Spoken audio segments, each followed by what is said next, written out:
Get my witchiness intact here. How are you today? Yeah? I love your costume.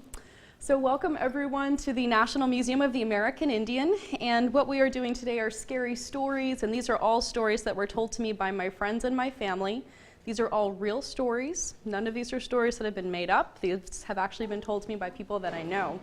My name is Rachel. I'm Cherokee from Oklahoma, so some of the stories that I'm telling you are going to be from my culture. I also grew up in the Southwest in New Mexico, so I also have some scary stories from out that way. So I thought I might just start by kind of seeing what kind of stories seeing what you think about some of these stories. So anyone have any questions for me so far?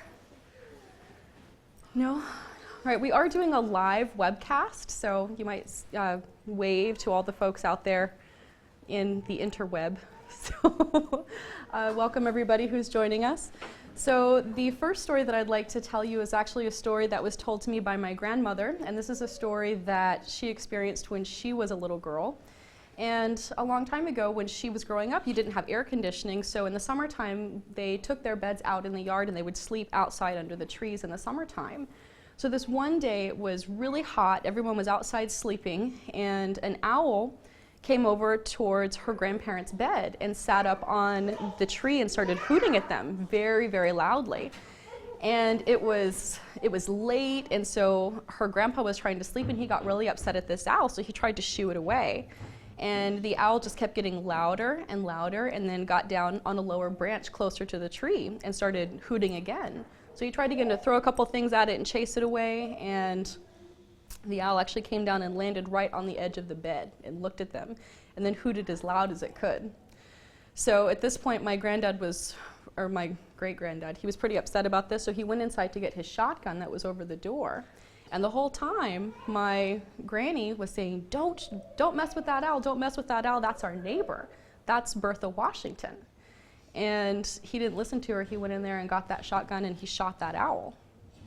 So they slept the rest of the night, and the next morning there was a neighbor who was a little bit off, and you could always tell when he was coming because he would sing as he was walking up the road. So they could hear his singing walking up the road early that morning, and he came to tell them that Bertha Washington had passed away the night before. So, true story from my grandma.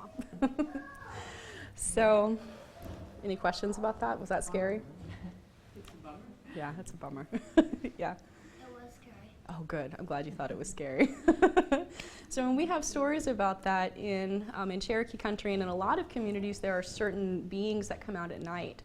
So we have a lot of scary stories to teach you what not to do, where not to go. So one of the other stories that we often see in my community and also other cultures are stories about the lights.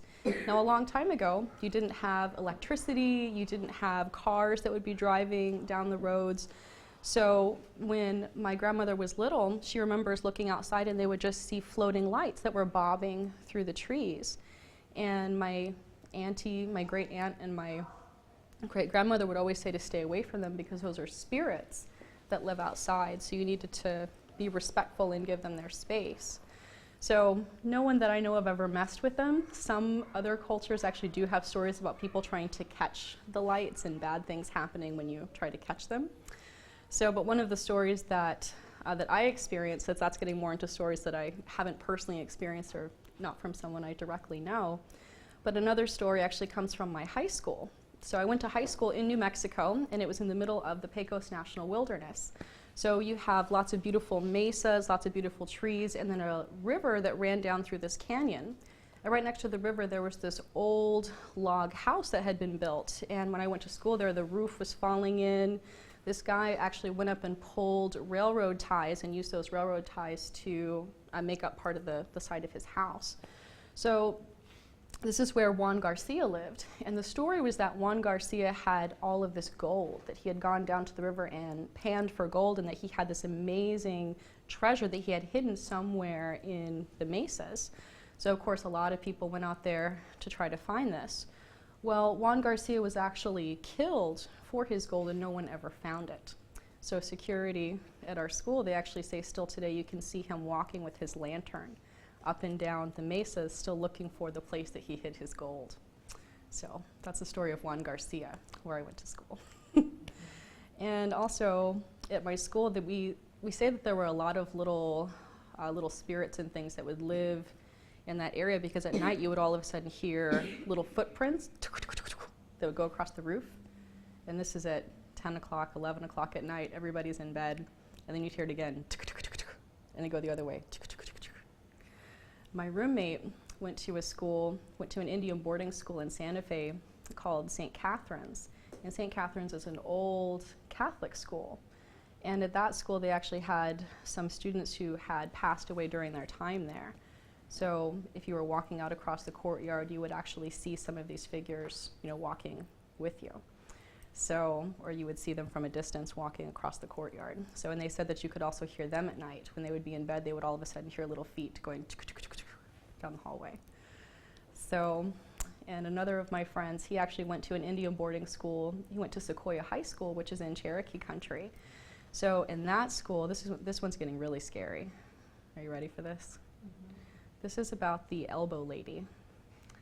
And this school, before it was a school, it was actually an asylum. So they sent all of the people that weren't really acceptable in public, they would send them to this place. And so this one lady who lived there, she, for some reason, no one really knows why, she decided to try to jump out the window. And she tripped and broke her back. And so when she fell, she would actually, they say that, and this is a story that he swears he's seen her, but she actually crawls on her wrists and then just crawls towards people like this. And you can see her legs kind of going back and forth behind her. So the elbow lady is one that a lot of different people have seen there. And another one that's not quite as scary, but she's also there as a little girl. She's about 5 years old. After that school closed down, it wasn't an asylum anymore. And there was an orphanage that took its place. So there was a little girl who was about 5 years old, and she was very lonely, she was very homesick, and she really didn't like the food, so she stopped eating, and eventually she passed away because she hadn't eaten anything. So you could actually hear her playing with her ball. You'll hear the bounce of the ball going down the hallway. And my friend said one night he went down into the main atrium and he just saw a ball go all the way down the steps and roll off. So they all have seen the elbow lady and seen the little 5-year-old who still plays ball there. So what do you think? Are these scary enough for you? Are they too scary? No? Well, I think the last story that I'd like to tell you is another one about why you shouldn't leave your house at night, why you shouldn't do things at night. And this is actually a story coming all the way from the Southwest. It's a story about the woman who cries. Her name is La Llorona. Has anyone ever heard of her before? You know her, yes. She's a very scary lady. La Llorona, she's the woman who cries. And this is a story that is told in a lot of families and communities there in New Mexico and Arizona. And basically there was this beautiful young woman who everyone was in love with in this small town, and everyone wanted to marry her, but she thought she was too good for all of the men who lived there. And one day this handsome stranger came riding into town and she fell in love with him. And they got married, and he continued to ride off and have his adventures in different towns, and he ended up, having lots of other girlfriends on the side. So she was not very happy about this. And she did have 3 beautiful children with him. She had 2 boys and a little girl. And I can see you're already scared. I know the story. This is a scary one. And so one day he came home and he told her that he did not want to be her husband anymore, that he wasn't going to come back ever again. And she was so angry. She went into a blind rage and she took her children down to the river and she threw them in. And after she threw them in, she realized what she had done, and she started crying, unconsolable. She started walking up and down the river looking for her children and crying and calling to them. She never could find them, but during the night she tripped on a rock and fell and hit her head. And that's where the townspeople found her the next day. So they say she still walks up and down the river looking for her children. So if you're a little one and you're out at night walking along the river, La Llorona, you'll hear her crying coming up the river, and she's always looking for children to take back home with her. So watch out for La Llorona. So what do you think? Do you like my stories? Yeah? More stories? The bicycle story? Oh, okay. So in a lot of Native cultures, you have stories about a Sasquatch or this furry man, half animal that lives in the forest or lives in the swamps. And we actually have a version of him in Cherokee country. I guess in Cherokee country, he looks a lot like a werewolf. And so once again, my friend swears that they actually saw him. There's a haunted trail that goes out behind Sequoia High School. So they were out trying to make a haunted trail for Halloween, and they saw this big wolf man stand up and kind of follow them for a little ways, and they said that there was a coffin that was floating behind him. So they all thought it was, fun, and it was great. They thought it was part of the Halloween trail, and then when they got back, they realized it wasn't. So they didn't use that part of the trail anymore. But when you go up to Seneca country in New York, they have another figure, and they call him High Hat. So he has a tall hat, and you can always see his silhouette in the distance. And you can hear him calling out at night. So when you're bad, when you're out doing things you're not supposed to be doing, High Hat will come and take you away. So there were these two boys that were riding their bikes out at night, and they were crossing a bridge, and they were racing as fast as they could. It was after dark, so they were pedaling fast across this bridge, and they saw a figure standing right in the middle of the bridge with a tall hat. And neither of them thought anything about it, but they decided they were going to be mean. They were going to clothesline him.